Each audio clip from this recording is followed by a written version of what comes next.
कक्षों में हुए विवाद के बाद मुख्यमंत्री योगी आदित्यनाथ के निर्देश पर पूरे प्रदेश में सतर्कता बढ़ा दी गई है, जिसके मद्देनजर राजधानी लखनऊ में सपा प्रवक्ता सुमैया राणा को इस वक्त हाउस अरेस्ट किया गया है। आप देख सकते हैं कि इस वक्त मैं उनके घर पर मौजूद हूं, क्योंकि सुमैया राणा ने जो नूपुर शर्मा ने विवादित बयान दिया था और उसके बाद जो बवाल कानपुर में हुआ उसको लेकर एक ज्ञापन सौंपना चाहती थी, लेकिन इन्हें इससे पहले ही घर पर ही हाउस अरेस्ट किया गया है। इस वक्त हमारे साथ सुमैया राणा मौजूद है, उनसे बात करेंगे। मैडम, क्या कारण है कि किस लिए आपको हाउस अरेस्ट? देखिए, पहले तो जो भारतीय जनता पार्टी की प्रवक्ता नूपुर शर्मा जी ने जो बयान दिया है हमारे मोहम्मद सल्लल्लाहु अलैहि वसल्लम के लिए, जो अभद्र टिप्पणी की है, उसकी जितनी निंदा की जाए उतनी कम है। उसके बाद जो कुछ कानपुर में हुआ और जो वीडियो क्लिप्स सामने आई हैं और वहाँ के प्रत्यक्षदर्शियों ने भी जो बताया कि किस तरीके से पुलिस ने नाम पूछ पूछ के उस पर कार्रवाई की है, इन दोनों घटनाओं को लेकर के पूरी तरीके से हम डीएम लखनऊ को अपना ज्ञापन सौंपना चाहते थे। इसके लिए हम सब पहले 10-90 पे इकट्ठा हो रहे थे, एक शांतिपूर्ण एहतजाज के तौर पे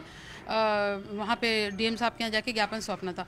लेकिन कहाँ से खबर मिल गई मुझे नहीं पता। उसके बाद इन्होंने मुझे हाउस अरेस्ट कर दिया। और आप देख सकते हैं, अगर आपके पास कैमरा है, आप देखिए कि आंसू गैस के गोले लेके, टीयर गैस लेकर के पुलिस आई है और साथ में पीएसी आई है और ये असलहे वाली पुलिस भी आई है।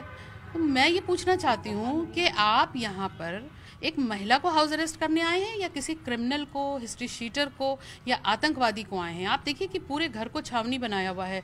ये मेरे घर का एरिया है जहाँ आप खड़े हुए हैं। यहाँ पे पुलिस की तादाद देख लीजिए। नीचे आप चले जाइए तो मेरी पूरी जो पार्किंग है वहाँ से लेके और ऑफिस तक। तो मैं ये जानना चाहती हूँ कि ऐसा क्या है? हमारा देश का एक खूबसूरत संविधान है जिसने हमें ये अधिकार दिया है कि हम अपने देश में हो रहे किसी भी जुर्म के खिलाफ संवैधानिक तरीके से आवाज़ उठा सकते हैं, लेकिन उसके बावजूद भी हमारी आवाज़ को दबाया और कुचला जा रहा है। लेकिन ये कहा जा रहा है कि आप, क्योंकि जो हालात है, तनावपूर्ण स्थिति है, ऐसे में आप बाहर प्रदर्शन करना चाह रहे थे और फिर आप ज्ञापन सौंपना चाह रहे थे। देखिए, देखना ये चाहिए कि प्रदर्शन करने जा कौन रहा है। अगर हम प्रदर्शन करने जा रहे हैं, एक महिला जा रही है, तो मुझे नहीं लगता कि वहाँ पे कोई युद्ध हो जाएगा किसी किस्म का। और ऐसी कोई हिस्ट्री भी नहीं रही है। हमने तो बहुत बड़ा आंदोलन किया था सीएनआरसी का। वहाँ पे क्या हो गया था? शांतिपूर्ण तरीके से महिलाएं बैठती थी और अपना एहतजाज दर्ज करा रही थी और एक जिम्मेदार नागरिक के होते, देश के एक जिम्मेदार नागरिक के होने के उन्होंने सबूत दिया और कोरोना की वजह से अपने पैर वापस लिए। तो आज भी अगर हमें लग रहा है कि कहीं ना कहीं कुछ गलत हो रहा है, मैं एक बात आपके चैनल पर साफ कर देना चाहती हूँ, ये एहतजाज सिर्फ प्रॉफिट मोहम्मद सल्लल्लाहु अलैहि वसल्लम के ऊपर अभद्र टिप्पणी करने पर नहीं हो रहा है। ये आने वाले वक्त में जब जब किसी धर्म के ऊपर ये लोग उंगली उठाएंगे, चाहे वो इधर के लोग हों या उधर के लोग हों, चाहे देवी देवताओं का अपमान हो, चाहे हमारे प्रॉफिट सल्लल्लाहु अलैहि वसल्लम का अपमान हो, या कुछ भी इस तरह का होगा, इस पर हम पूरी तरीके से इसी तरह सड़कों पे उतरेंगे, ज्ञापन दें, जो हम शांतिपूर्ण तरीके से कर सकते हैं वो करेंगे। लेकिन मैडम, ये कहा जा रहा था कि क्योंकि हालात खराब है, तनावपूर्ण स्थिति है, इसीलिए इस तरह के प्रदर्शन पर रोक लगाई गई है। तो ऐसे में आप क्यों बाहर जाना चाहते हैं? अब देखिए, मुद्दा यह है कि तनावपूर्ण कैसे हुआ, यही तो मैं बोल रही हूँ। अगर हम वहाँ पर उपद्रवियों, जिनको पुलिस उपद्रवी बता रही है, अगर वो सच में उपद्रवी हैं, उन पर पूरी तरीके से वाकई कार्रवाई होनी चाहिए।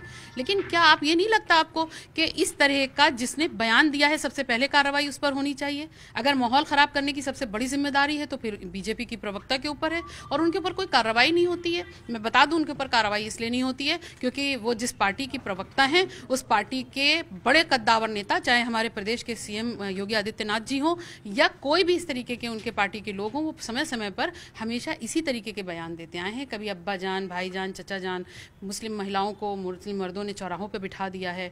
कोई कहता है इनकी पार्टी से प्रेरित, इनकी मानसिकता के लोग कहते हैं कि मुस्लिम महिलाओं का रेप करना चाहिए। तो ये समय समय पर चीज़ें आती रहती हैं, लेकिन अब घड़ा भर चुका है और इस पर हम संवैधानिक तरीके से अपने संविधान का पूरा उपयोग करेंगे और हम इसके खिलाफ आवाज़ उठाएंगे। अब आपका अगला कदम क्या होगा?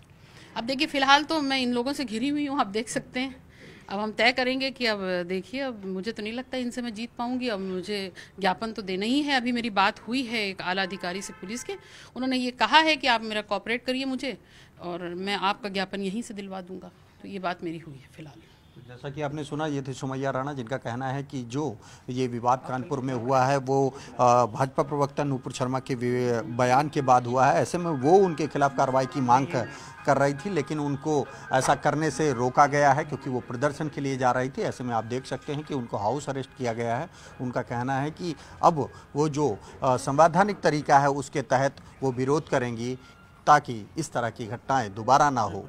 कैमरामैन रवि गुप्ता के साथ राजीव प्रताप सिंह, न्यूज़ 18 लखनऊ।